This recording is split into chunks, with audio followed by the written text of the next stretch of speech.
السلام علیکم اسٹوڈنٹس، کیسے ہیں آپ سب؟ آج ہم اپنا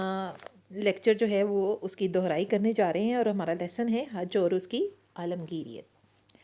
حج کا معنی اور مفہوم اور اس کی اسلام میں کیا حیثیت ہے؟ تو حج جو ہے وہ اس کے لغوی معنی ہوتے ہیں زیارت کا ارادہ کرنا، یعنی کہ اس کو حج اس لیے کہا گیا ہے کہ مسلمان جو ہے وہ بیت اللہ شریف کی زیارت کا ارادہ کرتا ہے اس میں، اور حج جو ہے وہ ہر بالغ مسلمان مرد و عورت پر فرض کیا گیا ہے، اور یہ زندگی میں تقریباً ایک بار ضرور فرض کیا گیا ہے۔ قرآن کریم میں ارشاد ہے کہ لوگوں پر اللہ کا حق یہ ہے کہ جو بھی استطاعت رکھتا ہو، یعنی کہ جو اس حج کرنے کی قدرت رکھتا ہو وہ اس کے گھر کا حج کرے، اور جس نے کفر کی روش اختیار کی تو اللہ سب اہل عالم سے بے نیاز ہے۔ یہ سورۃ آل عمران میں اللہ تعالیٰ نے فرمایا تھا۔ اسی طرح حدیث شریف میں بھی آیا ہے کہ جس شخص کو کسی بیماری یا واقعی ضرورت یا ظالم حکمران نے روک نہ رکھا ہو اور اس کے باوجود وہ حج نہ کرے، تو چاہے وہ یہودی مرے چاہے نصرانی۔ یعنی کہ آپ یہ دیکھیں کہ حج کی اہمیت کتنی ہے کہ زندگی میں ہر اس بندے پر جو کہ صاحب استطاعت ہے، قدرت رکھتا ہے، جس کے پاس اتنا مال ہے کہ وہ حج کر سکتا ہے، تو اس پر حج جو ہے وہ فرض ہے۔ اور اس کے باوجود بھی اگر وہ حج نہیں کرتا تو پھر اس کے بارے میں یہ کہا گیا تھا کہ وہ چاہے یہودی ہو کر مرے یا نصرانی ہو کر۔ اور حج جو ہے وہ ارکان اسلام کا 5واں رکن ہے۔ حج جو ہے اصل میں ایک ایسی عبادت ہے جس میں بہت ساری عبادات کا مجموعہ ہے، اور آپ یہ دیکھیں کہ سفر حج کا ارادہ کرنے کے بعد جو انسان اپنی جوں منزل کی طرف بڑھتا ہے نا، اس کے اندر نیکی کا جذبہ جو ہے وہ پروان چڑھتا جاتا ہے۔ اس کی کوشش ہوتی ہے کہ وہ کسی کو تکلیف نہ دے، جتنی ہو سکے دوسروں کی خدمت کرے، کیونکہ وہ اس وقت خدا تعالیٰ کی اس کے حرم کا جو ہوتا ہے نا وہ مسافر ہوتا ہے، اور اللہ تعالیٰ کے گھر ایک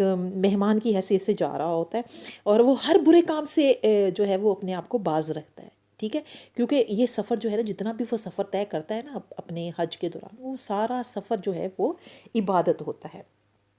اللہم لبیک، حاضر ہوں میں میرے رب۔ آپ یہ دیکھیں کہ مختلف ملکوں سے، ہر طرح کے راستوں سے لوگ جو ہیں چلے آتے ہیں، ہر ملک میں ہر رنگ کے باشندے مسلمان، بس ایک چیز ان میں جو ہے وہ ایک جو ہے ایک جیسی ہوتی ہے، اور وہ ہوتی ہے کہ وہ مسلمان ہیں، اور وہ شکلیں، رنگ، زبانیں سب کی ڈیفرنٹ ہوتی ہیں۔ ظاہر ہے ہر کسی ملک کی زبان اپنی ہوتی ہے، تو وہ سب جو ہیں وہ ایک خاص مرکز پہنچ کر نا اپنا ایک لباس اپنا اتار دیتے ہیں، اور ایک ہی وہ لباس پہنتے ہیں جس کو احرام کہتے ہیں، جو سادہ یونیفارم کی سمجھ لیں اس صورت میں ہوتا ہے۔ اور احرام جس جگہ باندھتے ہیں اس جگہ کو میقات کہتے ہیں، وہاں جا کے وہ باندھ لیتے ہیں، اور اس کے بعد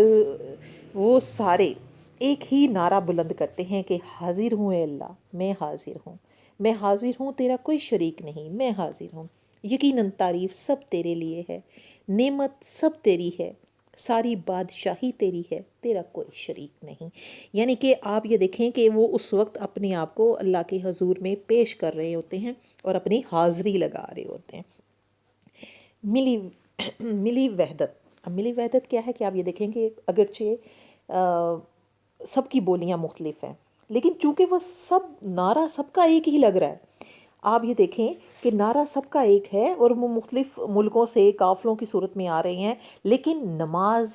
رکوع و سجود سب ایک ہی ساتھ اکٹھے کر رہے ہیں، سب ایک ہی امام کے پیچھے اللہ کی عبادت کرتے ہیں، اور اللہ اکبر کے اشارے پر اٹھتے بیٹھتے ہیں، اور ایک ہی قرآن کو پڑھتے ہیں، اور یوں جو زبانوں کا جو فرق ہوتا ہے نا وہ مٹ جاتا ہے۔ وہ صرف اللہ تعالیٰ کے مہمان ہیں، اللہ تعالیٰ کے گھر آئے ہوئے ہیں وہ، اور صرف یہ نعرہ بلند کرتے ہیں کہ اللہ میں تیرے پاس حاضر ہوں اور تیرے لیے ہی ہوں، اور یا اللہ تو جو ہے ہمارا رب و مالک ہے۔ مناسک حج کیا ہوتے ہیں؟ آپ یہ دیکھیں، مناسک کہتے ہیں وہ منسک کی جمع ہے نا، اور مناسک کہتے ہیں ان کاموں کو کہ جو پورے حج کے دوران جو ہم لوگ عبادت کرتے ہیں نا، اسے کہتے ہیں مناسک حج۔ اور وہ کیا ہے مناسک حج؟ کون سے ہیں کہ سب کا منی میں کیمپ لگانا، پھر سب کا عرفات کی طرف کوچ کرنا، اور وہاں ایک امام سے خطبہ سننا، پھر سب کا رات کو مزدلفہ میں چھاؤنی ڈالنا، پھر سب کا ایک ساتھ منی کی طرف پلٹنا، پھر سب کا جمرات پر کنکریاں مارنا، یعنی کہ وہ جہاں پہ شیطان کی نشانی ہے وہاں پہ کنکریاں مارنا، پھر سب کا قربانیاں کرنا،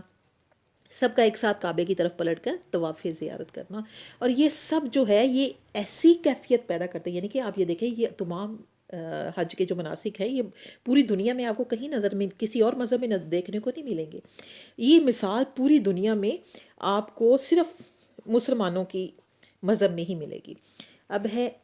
آپ یہ دیکھیں کہ حج ایک عظیم نعمت ہے، بہت بڑی نعمت ہے، کیونکہ اس سے انسان جو ہے بالکل حج کرنے کے بعد ایسے ہو جاتا ہے جیسے وہ دنیا میں ابھی ابھی پیدا ہوا ہو۔ اب تمام قوموں کے لوگ جو ہیں بڑی صاف دلی سے ایک دوسرے کے ساتھ ملتے ہیں، اور پھر وہ کیا کہتے ہیں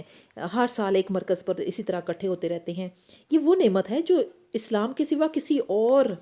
اولاد آدم کو کسی نے عطا نہیں کی۔ اس سے نا آپس میں محبت، دوستی اور برادری کی جو فضا ہے وہ پیدا ہوتی ہے، اور اس سے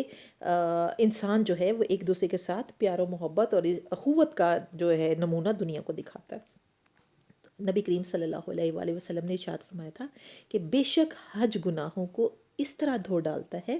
جیسے پانی میل کچیل کو دھو ڈالتا ہے، یعنی کہ حج کرنے کے بعد انسان کے گناہ جو ہیں وہ اس طرح ختم ہو جاتے ہیں جیسے کسی نے پانی کے ساتھ کوئی میل کچیل کو دھو ڈالا ہو۔ تو اسٹوڈنٹس یہ آپ کا جو دہرائی تھا لیسن کی، یہ میں نے آپ کو کروا دی، تو امید ہے آپ کو سمجھ سارا لیسن آ گیا ہوگا۔ ویسے بھی لیسن بہت ایزی تھا، اور آپ ایک دفعہ پھر خود بھی اس کی ریڈنگ کیجیے گا، اور نیکسٹ لیسن تک کے لیے اللہ حافظ۔